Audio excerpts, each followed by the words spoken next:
കണ്ണൂർ ചൊക്ലിയിൽ കുഴഞ്ഞു വീണ് മരിച്ച ഹെൽത്ത് ഇൻസ്പെക്ടർ ദീപാലേഖയുടെ മരണത്തിൽ പ്രതിഷേധം ശക്തമാകുന്നു. ചൊക്ലി കുടുംബാരോഗ്യ കേന്ദ്രത്തിൽ നടക്കുന്ന പൊതുദർശനത്തിൽ പ്ലക്കാർഡുകൾ ഉയർത്തി NGO യൂണിയൻ പ്രവർത്തകർ പ്രതിഷേധിച്ചു. ദീപാലേഖയുടെ മരണത്തിന് ഉത്തരവാദികളായവർക്ക് എതിരെ നടപടി വേണമെന്നാണ് ആവശ്യം. നിഖിൽ അളവൂർ ചേരുകയാണ് കൂടുതൽ വിവരങ്ങളുമായി. നിഖിൽ, ദീപാലേഖയുടെ പോസ്റ്റ്മോർട്ടം നടപടികളൊക്കെ പൂർത്തിയായോ? എന്താണ് നിലവിലെ സാഹചര്യം?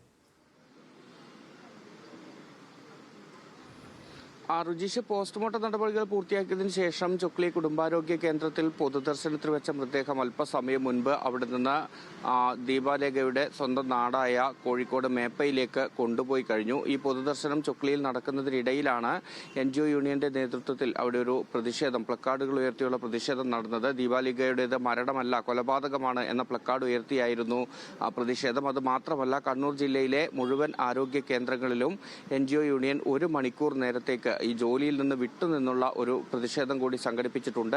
11 മണി മുതൽ 12 മണി വരെയാണ് പ്രതിഷേധത്തിന് ആഹ്വാനം ചെയ്തിട്ടുള്ളത്. ആ പ്രതിഷേധം ഇപ്പോഴും തുടരുകയാണ് ചെയ്യുന്നത്.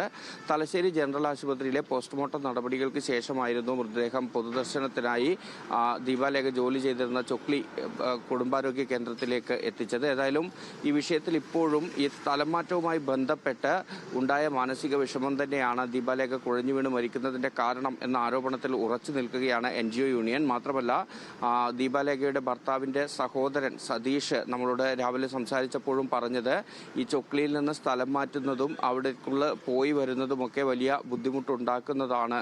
അത്തരത്തിൽ ചില ആരോഗ്യ പ്രശ്നങ്ങളുണ്ട് എന്ന കാര്യം നേരത്തെ തന്നെ പറഞ്ഞിരുന്നു. അതിന്റെ മാനസിക ബുദ്ധിമുട്ട് പങ്കുവച്ചിരുന്നു എന്ന് പറഞ്ഞതാണ്. വലിയ പ്രതിഷേധം ഈ വിഷയത്തിൽ ഇപ്പോഴും ഉയർന്നുകൊണ്ടിരിക്കുന്നു എന്നുള്ളത് തന്നെയാണ് ഏറ്റവും പ്രധാനപ്പെട്ട കാര്യം.